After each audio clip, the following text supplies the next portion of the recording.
Welcome to Wonkeyjase. It's Friday evening and you're watching Wonkeyjase News. So today is about Frostbite.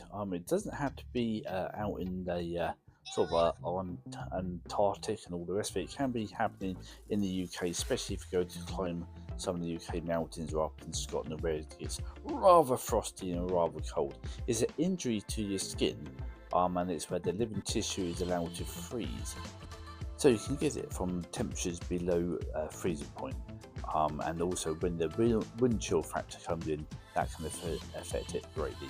So when we were in Iceland, the temperature was minus 10 degrees, but with the wind chill factor, it was a minus 20, and that's why we ended up with the foot I had.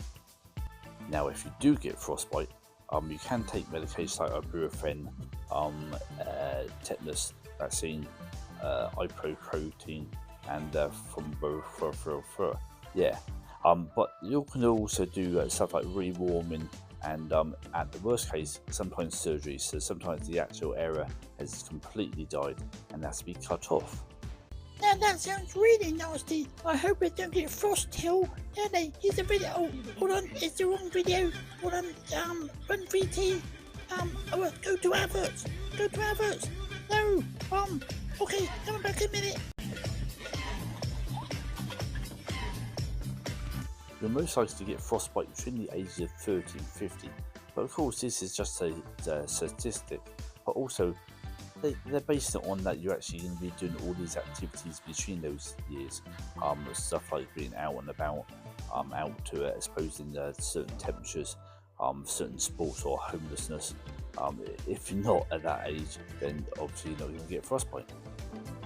So picking up on the early signs is the best way to avoid it. If you've got cold, sort of a waxy looking skin, if you're feeling clumsiness because all your joints are stiff, and that can cause into some pain and some blistering, then they are the factors that you should be looking out for when in those situations. So you may get ice crystals and blood clots in the small blood vessels. This is quite often when you have low temperatures for a prolonged period. Sorry, I need to interrupt. This is breaking news. It's snowing. At the time, some winter sports, the armed forces, and people who are living on the streets, and also alcohol and smoking and certain drugs and medication can make you more prone to actually get frostbite. You can get frostnip, which is usually comes before frostbite, and that's when you get a reddening of the skin and the blood vessels restrict. You might get some tingling, feeling cold, and it may become a little bit numb, but you also get swelling and blisters. Now you can prevent it a tiny bit by adding some Vaseline onto the areas that are exposed to the constant cold temperatures.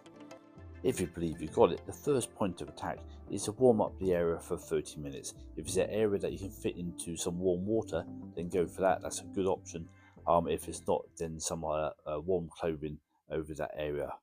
Stuff like noses, etc. You're not going to be able to put those in submerged water for 30 minutes, but cover them up and keep them nice and warm, and hopefully you'll be lucky. So I got mine when I was in Iceland. It went down to minus 20, and although wrapping up really well, we were out in the minus 20 for about 4 or 5 hours. So it wasn't best, but I did recover, and I didn't have to cut anything off. I still got all my limbs, etc. So that's good. So hope you enjoyed. So this is Wonkeyjase News saying goodnight. So please like, share, subscribe and comment below, and we're also on TikTok and on the next video.